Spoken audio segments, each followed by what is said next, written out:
Ben Dixon is on the phone. He is the proprietor of the Benjamin Dixon Show. He's in Mississippi. He is covering the case of Jaheim McMillan. Ben, can you hear me? Yes, I can hear you, Sam. Can you hear me? Yes. I'm here with Emma Vigeland. Thanks so much for joining us. Good morning, Emma. Hey, Ben. How are you? Thank you guys for having me and helping me get the word out. Thank you so much. I know that you're going to be doing a radio hit in about 5 minutes or so. So just, I hadn't heard about this story. Tell us about it.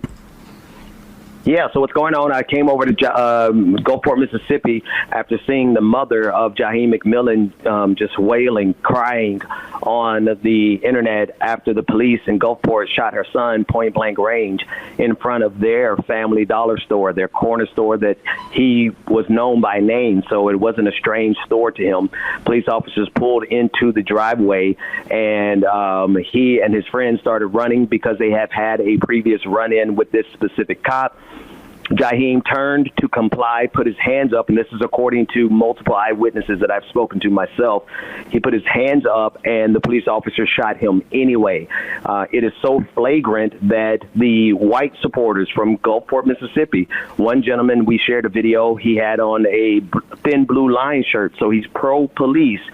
And he called out the shooting as point blank. He called him out as the police officer as a cold-blooded murderer and made it clear that he had his hands up and there was nothing in his hands. One last detail, Sam. He was shot in front of the family dollar store, and I came to town to try to get that footage. The footage for that day appears to have been deleted. The video footage for the day before, October 5th, is available. I can see it. The video footage for October 7th is there. It's available. I can see it. But when we search for October 6th, that video footage is no longer there. Wait a second. All right. So to be clear, you're actually inside the dollar store in there, like looking at their security cam, and I have. Yes, and to be sure, I have video footage of that, and I can share that at a later time. I'm just trying to make sure that that whatever I release is approved by the family, right? By the family's attorneys, more specifically. But I have video footage, and I can. So the dollar store people, you will be able to see it yourself. Just to be clear, like the management of the dollar store let you come in, check their video. Do they know who deleted it? They have not. Okay, so I want to be clear. I can't give that particular detail simply because of our sources. But yes, that video has been deleted, and we do not know who. We do not know from Family Dollar yet. I've reached out to Family Dollar, and they have not returned my emails or my calls. We're trying to see if it was approved by Family Dollar or whether or not it was requested by the police. And it's even more, Sam. Every family member and every organizer that is involved in this has had each of their Facebook accounts restricted. So they got the word out initially through Facebook Live and all their live streams, but none of them are able to go live now. And I've confirmed and checked each of their phones. They have all been restricted from going live. Restricted by Facebook? This is specifically by Facebook, and it's each of the individuals. It wasn't until we got them all together to talk that they started comparing notes and realized they all had been restricted by Facebook. Do you know any details about the system in which these things are deleted? Because there's sometimes where I don't know. I mean, I don't know if you delete something from a hard drive, if it is completely irrecoverable. I don't know, but I wonder if that's the case. I'm quite sure it's recoverable simply because the digital trail goes a long way, and this is why we're leaning into Family Dollar. We need them to explain to us why some critical footage is unavailable, and if it has been provided to the police department, as it should, then we need to know why it was deleted from anyone else viewing. Is there any type of... who made that request? Is there body cam footage? They have stated that yes, there is body cam footage. The chief of police here has stated that they are not releasing that footage until the end of the year. I bet. And so you mentioned that one guy with the thin blue line shirt was a witness. Are there any other witnesses? And are there any witnesses who don't? Whose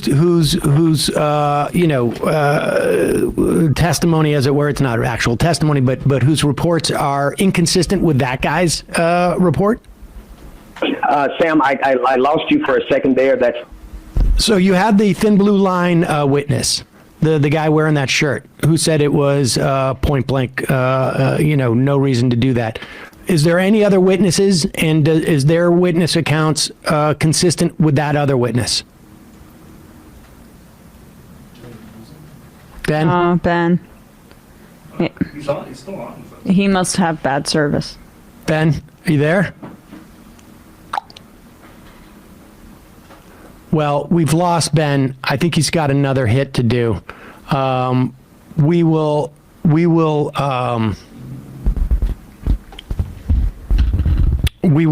get back with him at one point, if not today, in the future. But we will follow this. But it's obviously, I think you can go. We'll put a link to a story. This is from a week ago. Jaheim McMillan witnesses contradict cops after Mississippi police shoot black teen in the head. During a press briefing on Tuesday it must have been last week, the police chief said that McMillan was armed and did not comply with orders to drop a gun. And it sounds like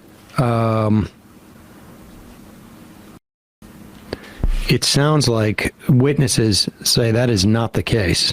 And it sounds like them waiting to release the body cam footage suggests that that's not the case either. I mean, it would be surprising if the body cam footage was consistent with the reports of the cops, and they would release it right away if that were the case. One would think. One would think. Not the most fun of Fridays in terms of stories back to back. I'm sorry about that, folks, but that's what's going on this week.